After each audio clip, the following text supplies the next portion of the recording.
Hello, Radhe Radhe, Ram Ram सभी के लिए। यहाँ पर अपना हिंदी का काम चल रहा है। आपको पता ही है कि हिंदी की क्लासेस चल रही हैं और ये क्लासेस जो हैं आपके सुपर टेट के लिए, यूपी टेट के लिए और लेखपाल के लिए। ये हिंदी के क्लास बहुत इम्पोर्टेंट है, ठीक है। इतना ज़रूर है आपने हिंदी यहाँ सही से पढ़ ली तो आपको फिर वहाँ हिंदी में पूरे नंबर मिलेंगे, ठीक है। तो यहाँ हिंदी की क्लास हम लोग देख रहे हैं। हिंदी की 2 क्लासेस हम कर चुके हैं। नहीं देखा हो तो डिस्क्रिप्शन बॉक्स में लिंक मिल जाएगा, वहाँ देख लीजिएगा, ठीक है। ये हिंदी की तीसरी क्लास है। तो किस किस के लिए हमने आपको बता दी, सुपर टेट के लिए, यूपी टेट, सी टेट के लिए, और आपकी ये किसके लिए है, ये आपकी है यहाँ पर लेखपाल के लिए, ठीक है, सबके लिए। तो आप देखिएगा और पढ़िएगा और आंसर दीजिएगा अपने आप, है ना। और देखना, पहले आंसर खुद करना फिर आंसर सुनना, ठीक है। देखिए यहाँ पहला प्रश्न है, वह अगले साल आएगा। इस वाक्य में कौन सा कारक है? वह अगले साल आएगा, इसमें कौन सा कारक है? तो आप सोच के देखिए कौन सा कारक है। देखो आपको एक चीज़ बताऊं कि जहाँ पर भी देश और काल स्वयं आ जाएं, जहाँ पर भी देश और काल, इसमें क्योंकि ये देखा वह अगले साल आएगा, अगले साल यानी कि टाइमिंग दे रखी है, कोई काल दे रखा है, या अगले साल में ये भविष्य में आएगा। तो जहाँ पर देश और काल का वर्णन हो, ये दिमाग में उतार लेना आप, देश और काल का वर्णन जहाँ पर हो वो क्या होता है, वो हमेशा अधिकरण कारक होता है, ठीक है। क्या होता है? अधिकरण कारक होता है, ध्यान रखना है। क्योंकि यहाँ टाइम के लिए कहा है ना कि अगले साल आएगा, अगले साल, ठीक है। अगले साल यहाँ क्या काल ही तो है, समय ही तो है। और जहाँ पर भी आप देश और काल की बात सुन ले और पूछा जाए वहाँ पर कारक कौन सा है, तो आँख बंद करके अधिकरण कारक लगा देना, ठीक है। चलिए दूसरे में चलते हैं। उदय शब्द का विलोम शब्द छांटिए। अब आपको पता ही है कि उदय का क्या होता है, उदय का अस्त होता है। उदय का मतलब होता है उगना और अस्त का मतलब होता है छुपना, ठीक है। क्या होगा? अस्त होगा। चलो तीसरा देखिए, निम्नलिखित में से किस वाक्य में भविष्य काल है? भविष्य काल देखिए किस में है, मैं आपकी प्रतीक्षा करूँगा। तो करूँगा भैया, आपकी प्रतीक्षा करूँगा, अभी भविष्य आया तो है नहीं, करूँगा यानी कि बाद में करूँगा, तो यही है, ठीक है। भविष्य काल पूछा है ना, तो कौन सा पहला इसमें सही होगा। ओके, इसमें क्या है, मैंने एक पेड़ काट लिया, अरे भैया तो कर चुका है काम को, ठीक है। मैं पुस्तक पढ़ने वाला था, ये भी आसन भूतकाल है, ठीक है, ठीक है। और ये क्या है, मैं आपका आभारी हूँ, ये आपका वर्तमान काल है, ठीक है। तो देखिए इसमें क्या होगा, फर्स्ट सही होगा इसमें, ठीक है। भविष्य काल पूछा है। चौथा देखिए, ऊँट के मुँह में जीरा। ऊँट के मुँह में जीरा, ये तो आप बचपन से सुनते आ रहे हो ना। बहुत अधिक के लिए बहुत कम देना, बहुत अधिक खाने वाले के लिए बहुत कम देना, ठीक है। ऊँट के मुँह में जीरे के समान है। ओके चलिए, जूते चाटना। भैया कोई कहता भाई तू बहुत उसके जूते चाटता है, यानी कि इसका मतलब क्या है कि वो उसकी खुशामद कर रहा है। क्या कर रहा है? खुशामद कर रहा है उसकी, ठीक है, खुशामद करना। माता जी को आप क्या कहोगे? माता जी को आप स्नेह दोगे, शुभाकांक्षा दोगे, आशीर्वाद दोगे, प्रणाम करोगे, क्या करोगे आप बताओ? तो माता जी को प्रणाम करोगे ना, क्या करोगे? प्रणाम, माता जी को प्रणाम, ठीक है। आगे देखिए, छठवां देखिए, ऐसा व्यक्ति जिसके आने का दिन और समय पहले से निश्चित ना हो। आपको बताया ना, ऐसा व्यक्ति कौन होता है? जिसके ना आने की तिथि पता हो, ना जाने की तिथि पता हो, जिसके आने जाने की कोई तिथि ना पता हो, उसे कहते हैं अतिथि। क्या कहते हैं? अतिथि। जिसकी कोई तिथि नहीं पता है कि कब आया कब जाएगा, कुछ नहीं पता है, ठीक है। आगे बढ़ें, गुड। आठवां देखिए, स्वच्छ शब्द का पर्यायवाची शब्द है। स्वच्छ का मतलब होता है निर्मल। क्या होता है? निर्मल, ठीक है। इजी है, आप समझते जाओगे, ठीक है। ये देखिए, मुझे कल 2 किलो लीची खरीदने हैं, कोई त्रुटि नहीं है। बताओ इनमें से, ये बताओ इन कौन से में त्रुटि है? हाँ सोच के देखो, सोच के देखो भैया, सोचना पड़ेगा। देखो वीडियो पॉज कर लिया करो, उसके बाद आंसर खुद किया करो, उसके बाद आप आंसर देखा करो कि आपका आंसर सही है या नहीं है, ठीक है। तो आप ये बताओ उसमें क्या, मुझे कल 2 किलो लीची खरीदने हैं, तो इसमें जो गलती होगी ना वो है इस वाले पोर्शन में, मुझे लीची खरीदने हैं। तो लीची खरीदने नहीं, खरीदनी है होगा, ठीक है। मुझे कल 2 किलो लीची खरीदनी है, खरीदनी, ठीक है। ये गलती है क्योंकि लीची लीची स्त्रीलिंग है, ठीक है, पुल्लिंग नहीं है, तो खरीद नहीं होगा इसमें। तो इसमें क्या आंसर मानेगा? ये सी माना जाएगा, ठीक है। चलो अब इसमें देखिए, इसमें किसमें कौन से पोर्शन में गलती है? अपने अपने किताबें बस्ते में डाल लो। तो देखो आप इसे पढ़े, अपने अपने किताबें, क्या आप ऐसे बोलते हो? अपनी बोलते हो ना, आप बोलते हो अपनी अपनी किताबें बस्ते में डाल लो, अपनी अपनी बोलते हो ना, तो इसमें ए में गलती है। यहाँ पर भी अपनी अपनी आएगा, ठीक है, क्योंकि किताबें क्या है? स्त्रीलिंग है। अपनी अपनी किताबें बस्ते में डाल लो। 11वां देखिए, इसमें क्या है, इसमें ऊपर पढ़ लीजिए क्या लिखा है, इसमें लिखा है 11 और 12 में अनेकार्थी शब्द दिए गए हैं, एक अर्थ शब्द के साथ लिखा है, दूसरा अर्थ बताइए। यानी कि ये प्रमत्त जो लिखा है इसका मतलब होता है स्वेच्छाचारी। अभी प्रमत्त का दूसरा अर्थ क्या होता है वो यहाँ हमें बताना है। तो प्रमत्त का होता है उन्मत्त, ठीक है। प्रमत्त का जो समानार्थी शब्द है या परिवाची शब्द को या समानार्थी शब्द को वो होता है उन्मत्त, ठीक है। प्रमत्त को स्वेच्छाचारी भी कहते हैं, प्रमत्त को उन्मत्त भी कहते हैं, ठीक है। चलिए आगे देखते हैं। रीत के अनुसार शब्द का संधि विच्छेद क्या होगा? रीत के अनुसार यानी कि रीत के अनुसार, है ना। रीत के अनुसार क्या होता है? यानी कि रीत के अनुसार, यानी कि रीत अनुसार, ठीक है, रीत अनुसार, ठीक है। आंसर क्या होगा? ए होगा इसका, रीत अनुसार। 12 में देखिए कनक दतूरा। अब देखो 13 में पहले आ गया, 12 में बाद में आ गया, ठीक है। आप जानते हो कनक का एक अर्थ दतूरा होता है और दूसरे का क्या होता है? कनक का एक अर्थ दतूरा होता है और एक अर्थ क्या होता है? सोना होता है। आपको पता है ना, कनक कनक ते सोनी माद गता दिखाए, सुना ना आपने? हाँ भैया वही, ठीक है। तो कनक का एक अर्थ दतूरा दे दिया, दूसरा अर्थ क्या होता है? सोना, ठीक है। अर्थ दूसरा होगा सोना। देखिए इसमें 14 और 15 में लिखित वाक्यों में शुद्ध वाक्य का चयन कीजिए। तो शुद्ध वाक्य का आपको यहाँ चयन करना है। वह एक महिला विद्वान थी, तो गलत हो गया। हमेशा ध्यान रखना कि स्त्रियों के लिए विद्वान नहीं, स्त्रियों के लिए विदुषी लिखा जाता हमेशा, ठीक है। स्त्रियों के लिए क्या लिखा था? विदुषी लिखा जाता है, और पुरुषों के लिए विद्वान लिखा जाता है, ठीक है। तो पहला तो गलत हो गया क्योंकि इसमें विद्वान है। दूसरा देखिए वह एक विदुषी महिला थी, हाँ ये सही है। तीसरा देखिए वह विदुषी महिला थी वह, ये तो बिल्कुल गलत हो गया। इसका तो पढ़ने का बोलने का तरीका ही सही नहीं है। वह एक विद्वान महिला थी, ये भी गलत हो गया, ठीक है। तो दूसरा सही है, वह एक विदुषी महिला थी। अच्छा इसमें एक बात और बताऊँ आपको कि इसे और भी सही किया जा सकता था, क्योंकि विदुषी स्त्री जाति को प्रमोट कर बता रहा है, ठीक है, इंगित कर रहा है। इधर महिला भी स्त्री जाति है, तो यहाँ पर केवल इतना भी होता ना, वह एक विदुषी थी, वह एक विदुषी थी, ये भी सही होता, ठीक है। क्योंकि विदुषी है तो कोई महिला ही होगी, ये तो तय है, ठीक है। या पुरुष के लिए होता तो वह एक विद्वान था, वो इतना ही सही हो जाता। तो यहाँ पर महिला की भी लिखने की भी आवश्यकता नहीं थी, यहाँ केवल वह एक विदुषी थी, ये भी सही होता, ठीक है। तो कुल मिलाकर यहाँ महिला दे रखा है तो यही सही है, ठीक है। ये बी वाला आंसर सही है, बाकी तीनों गलत हैं, ठीक है। 15वां देखिए, 15 में इसमें देखिए कौन सा शुद्ध लिखा हुआ है। 15 में कौन सा शुद्ध लिखा है? वह प्रमाण सहित अपनी बात बताएगा। भैया ये पहला ही सही लग रहा है। अच्छा दूसरा देख लेते एक बार। वह सब प्रमाण के साथ अपनी बात बताएगा। भैया सब प्रमाण भी लिखा है और साथ भी लिखा है, तो बिल्कुल गलत है। तीसरा देखिए, वह प्रमाण के सहित अपनी बात बताएगा। वह प्रमाण के सहित, क्या आपको ये सही लग रहा है? नहीं, ये भी सही नहीं है। प्रमाण के सहित, वह प्रमाण सहित के की आवश्यकता ही नहीं थी यहाँ, ठीक है। तो ये भी गलत। वह सप्रमाण सहित, ये भी बिल्कुल गलत। तो यही पहला ही सही है, ठीक है। वह प्रमाण सहित अपनी बात बताएगा, ठीक है। 15 हो गए। 16वां देखते हैं। 16 और 17 में लिखित वाक्यों में एक शब्द चुनिए। एक शब्द चुनना है, ठीक है। किसी की सहायता करने वालों को क्या कहते हैं? सहायक ही तो कहते हैं। अरे भैया तुम बहुत बड़े सहायक हो, तुमने उसकी सहायता की है, ठीक है। क्या होता है? सहायक, ठीक है। आगे देखिए, भला चाहने वाला, जो किसी का भला चाहता है वो कहते हैं हम तुम्हारे बहुत बड़े हितैषी हैं, क्योंकि हमसे अब भला तुम्हारा कोई नहीं चाह सकता, ठीक है। हमसे अब भला तुम्हारा कोई नहीं चाह सकता, हम तुम्हारे बहुत बड़े हितैषी हैं। तो क्या होगा? हितैषी, ठीक है। सहायक तो आपने देख ही लिया अभी, जो सहायक था। पुण्यात्मा जो पुण्य के कार्य करे, पुण्य मतलब अच्छे काम करने वाला हो जो व्यक्ति, उसका पुण्यात्मा। निस्वार्थ, जो निस्वार्थ भाव से सारे काम करे, ठीक है, जिसमें खुद का कोई स्वार्थ ना रखे। भला चाहने वाला कौन है? हितैषी, ओके, सी आंसर होगा। 18 में देखिए, अखियाँ हरि दर्शन की भूखी, कैसे रहें रूप रस रांची, ए बत्तियाँ सुने रूखी। उपयुक्त पंक्तियों में कौन सा रस है?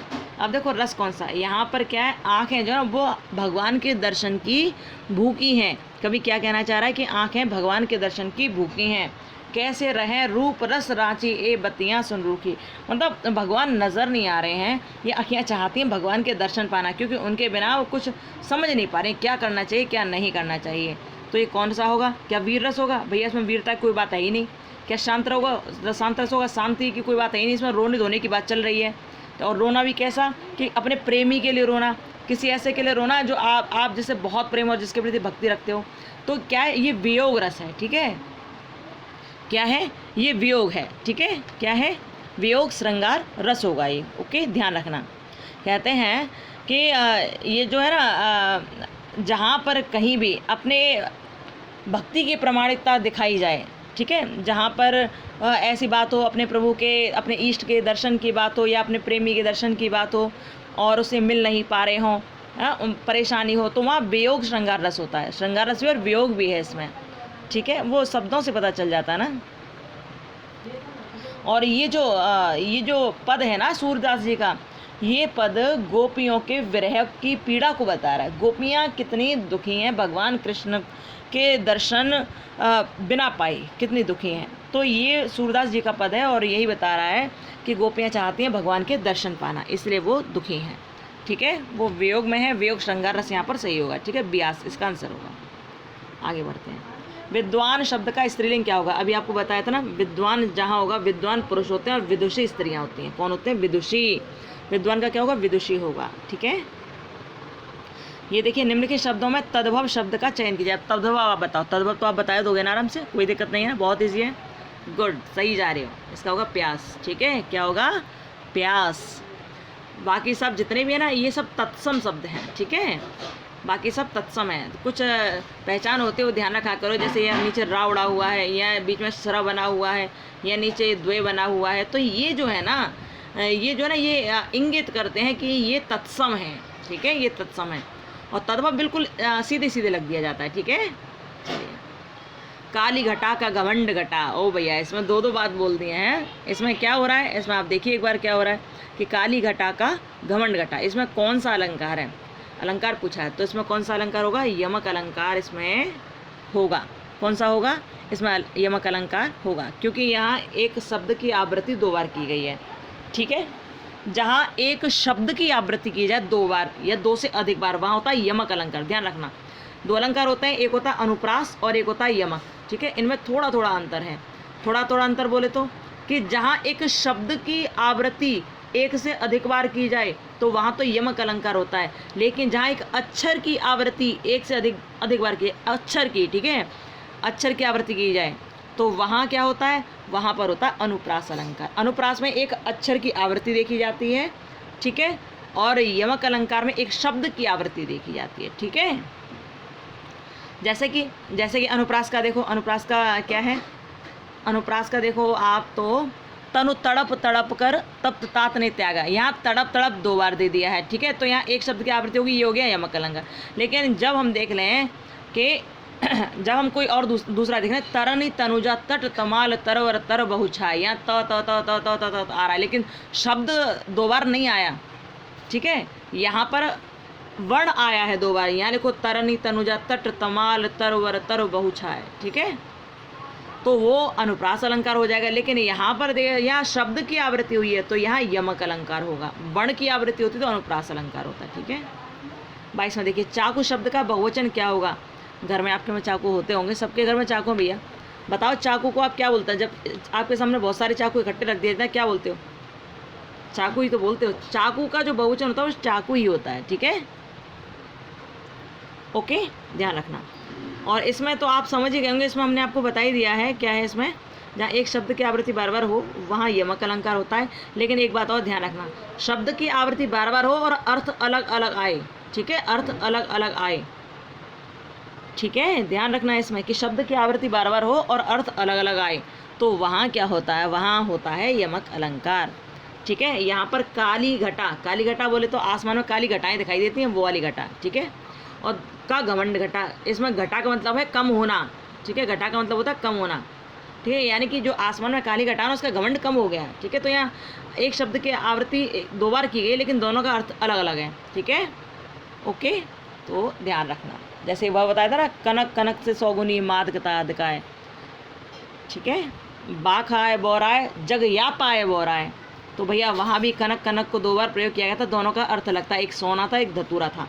ऐसे यहाँ घटा को 2 बार प्रस्तुत किया गया, दोनों का अर्थ अलग है। एक घटा काली घटा है ऊपर आसमान में जो है, एक घटा कम होने से मतलब है इसका, ठीक है, तो इसको ध्यान रखना। यमक अलंकार यही होता है जहाँ शब्द की आवृत्ति 2 बार हो, अर्थ अलग अलग हो, ठीक है।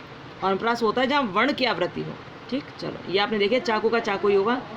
त्रिवेणी शब्द में कौन सा समास है? हमने आपको बताया था कि जहाँ पर त्रिवेणी द्विवेणी, जहाँ पर आगे की तरफ स्टार्टिंग में संख्यावाचक शब्द आ जाए, जहाँ पर संख्यावाचक शब्द आ जाए तो वहाँ द्विगु समास होता है हमेशा, ठीक है। जहाँ संख्यावाचक शब्द आ जाए स्टार्टिंग में वहाँ द्विगु समास होता है। तो ये त्रि जो लिखा है 3 से मतलब है, यानी संख्या 3, तो इसका क्या है? द्विगु समास होगा, ठीक है। निम्नलिखित विकल्पों में से तत्सम शब्द का चयन कीजिए। यहाँ तत्सम चुनना है, तद्भव नहीं है, तत्सम चुनना है। तो तत्सम की पहचान हमने आपको बताई दी थी कि कुछ ऐसे होते हैं जो बिल्कुल क्लियर नज़र आ जाते हैं, जैसे निकृष्ट, ठीक है। बाकी सब बिल्कुल सीधे सीधे शब्द हैं, तो दूर से नज़र आने के तद्भव है। लेकिन जहाँ पर नीचे र उड़ा हुआ, बीच में स्र बना हुआ, प के नीचे ये र लगा हुआ, ठीक है, यह त्र बना हुआ, यह छ बना हुआ, ये जहाँ जाए वहाँ पर क्या होता है, वहाँ पर होते हैं तत्सम शब्द। ये पहचान है, ये समझना। नीचे ये रा, री, श्री, छ, ये जो भी है ना, ये पहचान है कि ये तत्सम होगा, ठीक है। तो यहाँ ये नीचे र उड़ा हुआ, फिर आधा श भी है ये वाला, तो देखो ये क्या है, तत्सम शब्द है। बाकी सब तद्भव शब्द हैं, ठीक है। देखिए, निम्नलिखित वाक्य में मोटे छपे शब्द की शुद्ध वर्तनी कौन सी है? इसकी शुद्ध वर्तनी बताइए। ये लिखा अत्याधिक। अत्याधिक व्यस्तता से जीवन में नीरसता आ जाती है। तो अत्याधिक बोलते हो क्या? आप बोलते हो अत्यधिक। क्या बोलते हो? अत्यधिक। इसका आंसर क्या होगा? A answer. क्या होगा इसका आंसर? इसका आंसर होगा ए, ठीक है। आपको ये समझ आ रहे होंगे, हम जहाँ तक उम्मीद करते हैं। बहुत इजी क्वेश्चन है और परेशान होने की बिल्कुल भी आवश्यकता नहीं है। आप बहुत प्यार से करते जाओगे तो आपको ये बहुत अच्छी तरह समझ आ जाएंगे। और खेल खेल में आपकी हिंदी पूरी कंप्लीट हो जाएगी। जो 20-40 नंबर की आती है ना किसी भी पेपर में, 20 नंबर की जो आती है, 20-25 नंबर की, वो आपके कंप्लीट हो जाएंगे। लेकिन पढ़ना आपको पड़ेगा, इसलिए हमने पहले हिंदी को लिया था कि लैंग्वेज पर आपका कमांड पूरा हो जाए, ठीक है। और टेंशन लो, ये पेपरों में आने वाले ही हैं और पेपरों में आए हुए क्वेश्चंस हैं, तो आप परेशान होने की तो कोई आवश्यकता है ही नहीं आपको, ठीक है। और हमने बताई दिया किस किस के लिए ये आपका super TET, UP TET, C TET या फिर लेखपाल के लिए तक के लिए, ठीक है। ऐसे यूपी SSS में भी आता है, परेशान मत हो आप। तो आप इनको लगाओ बहुत आराम से, बड़े प्यार से। इसको देखिए, मुझे रेलगाड़ी में यात्रा करना अच्छी लगती है, इसमें कौन से में त्रुटि है बताओ। अब आप बिल्कुल पढ़कर ही समझ पा रहे होंगे कि भैया मुझे रेलगाड़ी में यात्रा करना अच्छा लगता है। क्या है? मुझे रेलगाड़ी में यात्रा करना अच्छा लगता है। यहाँ त्रुटि छांटनी है आपको, ठीक है। अच्छी लगती नहीं, अच्छा लगता है, ठीक है। अब कोई बिहार का कोई भाई हुआ, वो तो क्या रेलगाड़ी आ रहा है, तो लेकिन उसे शुद्ध थोड़ा ना माना जाएगा। अपने यहाँ बोलता है रेलगाड़ी आ रही है, ठीक है, तो वो शुद्ध होता है। यानी कि जो स्त्रीलिंग है उसे स्त्रीलिंग की तरह ही माना जाए, ठीक है। वहाँ क्रिया जो प्रयोग की जाए वो स्त्रीलिंग के अनुसार ही प्रयोग की जाए, वो सही रहता है। ऐसा नहीं रेलगाड़ी आ रहा है, रेलगाड़ी में यात्रा करना मुझे अच्छा लगती है, तो ये कुछ गड़बड़ हो रहा है ना, दूर से पता चल रहा है, तो ऐसा नहीं है, ठीक है। बस ये देखिए, अच्छी लगती है, यही गलत हो गया। यहाँ अच्छा लगता है होगा, ठीक है। मुझे रेलगाड़ी में यात्रा करना अच्छा लगता है, ओके। विद्यालय में जलपान को उत्तम प्रबंध है। अब बताओ, जलपान को उत्तम प्रबंध है, विद्यालय में जलपान का उत्तम प्रबंध है। जलपान को नहीं, जलपान का उत्तम प्रबंध है। तो इसमें आंसर कौन सा होगा? बी आंसर होगा, ठीक है। पढ़ लिया करो अपने हिसाब से, आपको सही लगना चाहिए। आपको जब सही लगेगा तो वास्तव में सही होगा वो, ठीक है। इसको देखिए, निम्नलिखित में से कौन सा शब्द तत्सम है? अब इसमें तत्सम शब्द छांटा। हमने आपको अभी पहचान बताई थी कि तत्सम शब्द की पहचान क्या है। आपको बताया था ना कि नीचे कोई ऐसे र उड़ रहा हो, या ऐसे नीचे की तरफ कोई र उड़ रहा हो, ठीक है, या ये वाला श्र हो, या ये छ हो, ठीक है। और भी ये सारी चीज़ें हमने आपको बताई थी। तो ये पहचान है किसकी? तत्सम शब्द की, ठीक है। तो यहाँ पर देखो, ये उड़ा हुआ है, नीचे र लगा हुआ है अग्र में, तो अग्र क्या होगा? अग्र होगा तत्सम शब्द। बाकी सब ये जो हैं ये तद्भव हैं, ठीक है, ओके। तो इसका क्या होगा? इसका होगा अग्र, ठीक है, इसका होगा अग्र। ये देख लो जरा, कंजूसी से धन व्यय करने वाला, जो कंजूसी से पैसा खर्च करता है उसे कहते हैं कृपण, ठीक है। क्या बोलते हैं उसे बोलते हैं कृपण, ठीक है। कृपण यानी कि कंजूस। ये देखो, पर्वत की तलहटी, पर्वत की तलहटी को क्या कहते हैं? आंसर करके देखो आप लोग। पर्वत की तलहटी को कहते हैं उपत्यका। क्या कहते हैं? उपत्यका। जो पर्वत की तलहटी या निचला भाग होता है, ये पर्वत है, ठीक है, ये पर्वत है। इसका ये जो निचला भाग है ना, उसे कहते हैं उपत्यका। क्या कहते हैं? उपत्यका। लेकिन इसी पर्वत का जो ऊपरी भाग होता है उसे कहते हैं अधिपत्यका, ठीक है, उसे कहते हैं अधिपत्यका। और इसको कहते हैं निचले भाग को उपत्यका, ठीक है। तो इस तरह आज हमने 30 क्वेश्चन कर लिए और आई होप आपको समझ आए होंगे। और ये हिंदी आपके हर पेपर के लिए, सो परेशान होने की आवश्यकता नहीं है। आपका चाहे लेखपाल का एग्ज़ाम हो, चाहे यूपी SSS का हो, चाहे सुपर टेट, यूपी टेट, कोई भी टेट हो, ये उसी के लिए बहुत इंपॉर्टेंट है। यहाँ हिंदी की क्लासेस चल रही है और ये क्वेश्चन वही हैं जो पेपरों में आए हुए हैं, तो आप बड़े आराम से इन्हें पढ़ सकते हो और इन पेपरों के आने के चांसेस बहुत अधिक रहते हैं, ठीक है। और कोई बात पूछनी हो, कहनी हो, तो कमेंट बॉक्स में कमेंट कर देना, ओके। फिर मिलेंगे कुछ देर बाद, okay, bye, Radhe Radhe, Ram Ram, bye. और हाँ, आप चाहो तो वीडियो को लाइक, सब्सक्राइब, शेयर कर सकते हो, ठीक है, ओके, बाय, राधे राधे।